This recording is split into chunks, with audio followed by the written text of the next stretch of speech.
ये लड़ाई घर घर पहुंचेगी, एरियाज़ की district wise district versus district होने वाला है।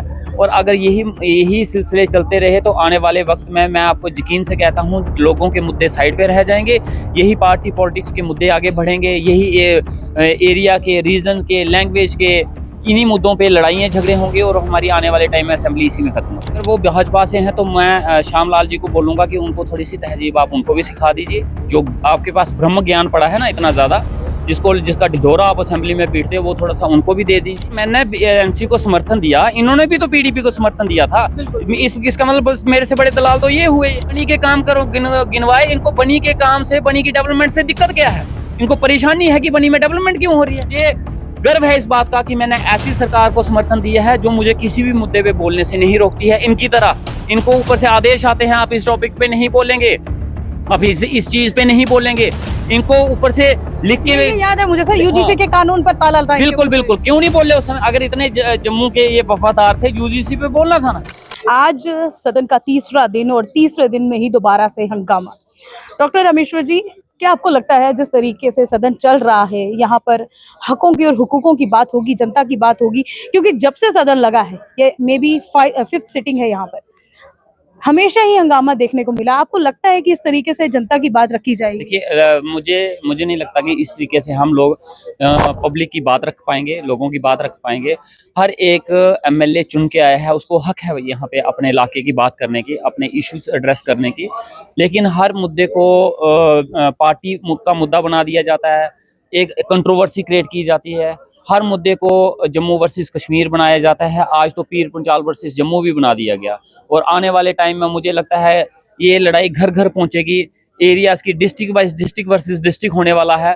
और अगर यही सिलसिले चलते रहे तो आने वाले वक्त में मैं आपको यकीन से कहता हूँ लोगों के मुद्दे साइड पे रह जाएंगे, यही पार्टी पॉलिटिक्स के मुद्दे आगे बढ़ेंगे, यही एरिया के, रीजन के, लैंग्वेज के, इन्हीं मुद्दों पे लड़ाइयाँ झगड़े होंगे और हमारी आने वाले टाइम में असेंबली इसी में खत्म हो जाएगी। आज आपने देखा बीजेपी वॉक ऑफ कर बाहर आई थी।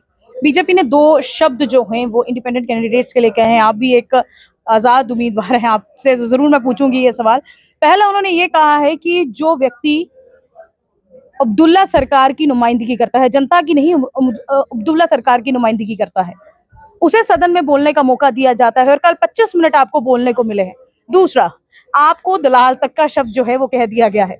तो बताइए इस पर आप क्या रखेंगे? ये किसने कहा? कौन है ये बोलने वाला? चलिए आप वीडियो देखिएगा, आपको पता चल जाएगा। देखिए, जिन भी एमएलए ने ये बोला है और अगर वो भाजपा के हैं तो कल श्यामलाल जी उठ के बड़ा शोर हंगामा डाल रहे थे, हम बड़े सिविलाइज्ड पार्टी है, हम बड़े तहजीब से बात करने वाले बात हैं। अगर वो भाजपा से हैं तो मैं श्यामलाल जी को बोलूँगा कि उनको थोड़ी सी तहजीब आप उनको भी सिखा दीजिए। जो आपके पास ब्रह्म ज्ञान पड़ा है ना इतना ज़्यादा, जिसका ढिढोरा आप असेंबली में पीटते हो, वो थोड़ा सा उनको भी दे दीजिए। और रही जो उन्होंने वर्ड शब्द यूज़ किया दलाल, मैंने एनसी को समर्थन दिया है और ये समर्थन मेरा वैसे ही है जैसा इनका पीडीपी को था। अगर मेरी दलाली थी तो इनकी क्या थी उस समय? फिर इन्होंने क्या किया? अगर मैंने एनसी को समर्थन दिया, इन्होंने भी तो पीडीपी को समर्थन दिया था। इसका मतलब मेरे से बड़े दलाल तो ये हुए। ये सबसे बड़ी दलाली तो इन्होंने की पीडीपी, और पीडीपी का समर्थन देने के बाद जम्मू का बेड़ा गर्क किया इन्होंने। साथ मिलकर हमारी स्टेट तोड़ी, साथ मिलकर हमारी यूटी बनाई, लेह लद्दाख खत्म किया, हमारी बेरोजगारी बढ़ाई, हमारे यहाँ पे ड्रग्स बढ़ा दिया, क्राइम्स बढ़ा दिए, चेन स्नैचिंग, रेप, कितना कुछ हो गया यहाँ पे। इसका मतलब ये क्या कर रहे थे वहां पे जनाब? जो इन्होंने खुद किया है ना, ये सोचते हैं कि अगला भी वही कर रहे हैं। जो जैसा होता है चोर दूसरे को भी चोर ही बोलता है। खुद ये वो उस दौर से गुजरे हैं, खुद ये करते आए हैं, इसलिए ये जनाब इनकी मानसिकता ही ऐसी है। पछता नहीं है ना कि ये क्यों बोल गए, इनको बोलने का वक्त क्यों मिल गया ज्यादा। अब इनका टाइम चला गया है। जब इनका टाइम था तो ये भी आधा पौना घंटा बोलते थे। अब इनका वक्त नहीं है, कोई और बोल रहा है तो जनाब बनी भी जम्मू का ही एक हिस्सा है। आप अगर जम्मू की बात करते हो तो अगर जम्मू के हिस्से में से कोई बनी का बोल रहा है तो आपको खुश होना चाहिए कि हमारे ही एरिया के किसी आदमी को ज्यादा टाइम मिल रहा है बोलने का। और उसमें मैंने बनी के काम गिनवाए। इनको बनी के काम से, बनी की डेवलपमेंट से दिक्कत क्या है? इनको परेशानी है कि बनी में डेवलपमेंट क्यों हो रही है? इनके पेट में दर्द इसलिए हो रही है, इनको बात हजम नहीं हो रही कि बनी को इतना पैसा क्यों जा रहा है। इसका मतलब हमारे जो लोगों का डिसीजन था वो सही था बीजेपी को हराने का, कि ये लोग हमारे नहीं है, इन्होंने हमारी डेवलपमेंट नहीं की और ये बनी की तरक्की चाहते ही नहीं है। इन्होंने आज बता दिया कि बनी की तरक्की से इनको जलन होती है, बनी की तरक्की से इनको परेशानी है, बनी में पैसा आ रहा है, इनको तकलीफ हो रही है। जनाब, मैंने जैसे बीजेपी ने समर्थन दिया, मैंने इन्हीं से सीखा समर्थन देना। मैंने भी इन्हीं को सीख के भी एनसी को समर्थन दिया है। लेकिन बात यह है कि इनका समर्थन देने के बाद ये अपने एरिया की डेवलपमेंट करवा नहीं पाए। पीडीपी की सरकार में ये भी 3-3.5 साल रहे, लेकिन उस टाइम में ये अपने एरिया की डेवलपमेंट करवा नहीं पाए। लेकिन मैंने एनसी को समर्थन दिया है। मैंने 1 साल के अंदर अंदर जितनी डेवलपमेंट की है, इतने पिछले 10 साल में बनी के बीच में नहीं हुई है। और मुझे गर्व है इस बात का कि मैंने ऐसी सरकार को समर्थन दिया है जो मुझे किसी भी मुद्दे पे बोलने से नहीं रोकती है। इनकी तरह इनको ऊपर से आदेश आते हैं, आप इस टॉपिक पे नहीं बोलेंगे, आप इस चीज पे नहीं बोलेंगे।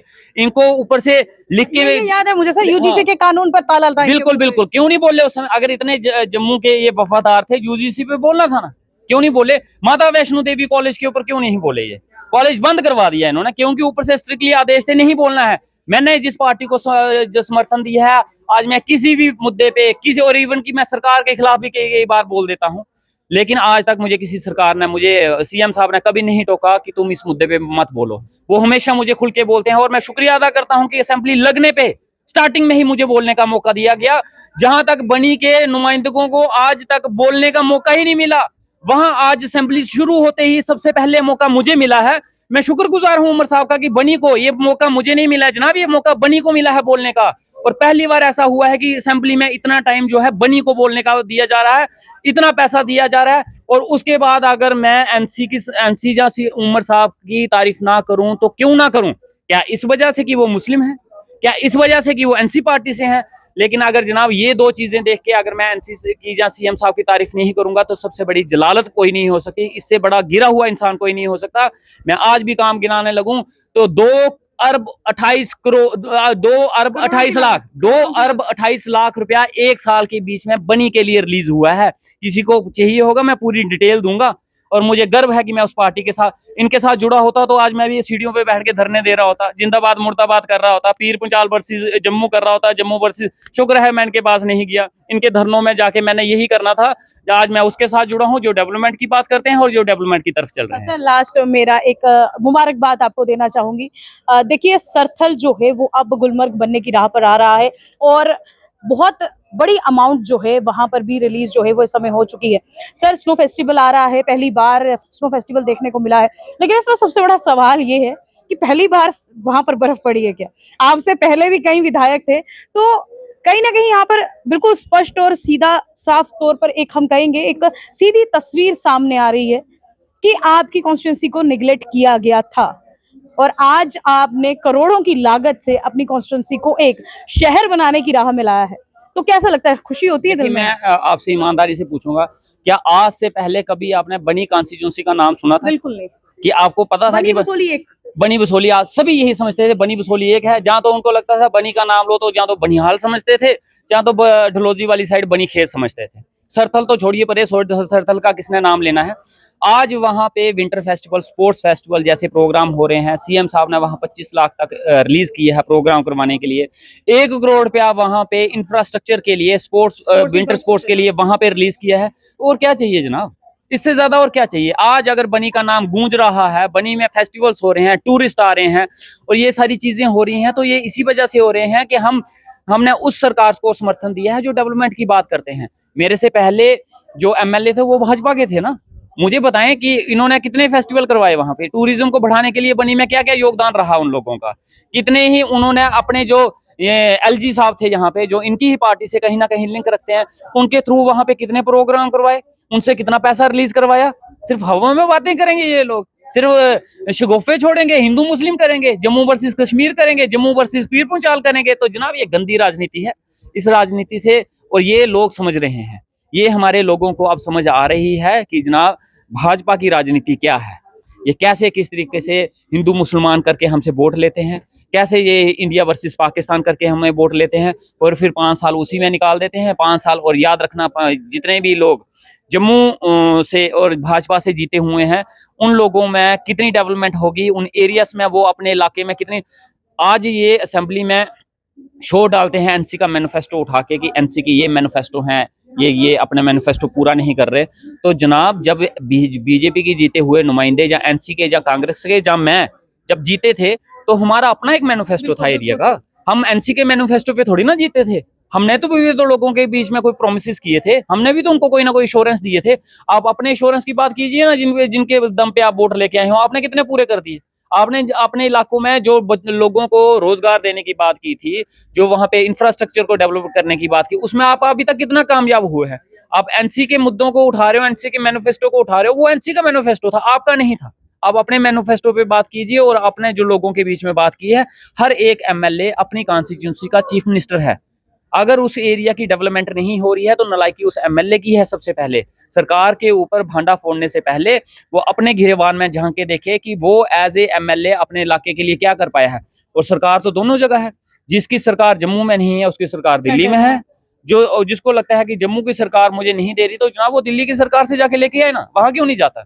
मेन चीज है दिल्ली के दरवाजे इनके लिए बंद हैं, वहां वो उनको कोई आने नहीं देता और यहाँ ये आना नहीं चाहते। इनकी हालत खस्ता है, बीच में फंसे हुए हैं। इनकी कश्ती ना उस साइड जा रही है ना उस साइड जा रही है, दिल्ली वाले इनको पूछते नहीं है, यहाँ ये आना नहीं चाहते हैं। तो उस चक्कर में इनके एरिए उनके लोगों की क्या डेवलपमेंट हो सकती है और वो कहाँ जा सकते हैं, उनका ऊपर वाला ही मालिक है। बहुत बहुत शुक्रिया। तो ये थे विधायक बनी डॉक्टर रामेश्वर सिंह। बहुत सी बातें जो हैं वो इनसे की, और देखिए बहुत सी चीज़ें जो हैं आज के समय में बड़ी क्षेत्र में होती हुई नजर आ रही हैं, जो हम आप तक अक्सर जो है वो साझा करते रहते हैं। तमाम जनता इस वीडियो को लेकर आप अपनी राय कमेंट सेक्शन पर रखें। देखते रहें जम्मू न्यूज़ में।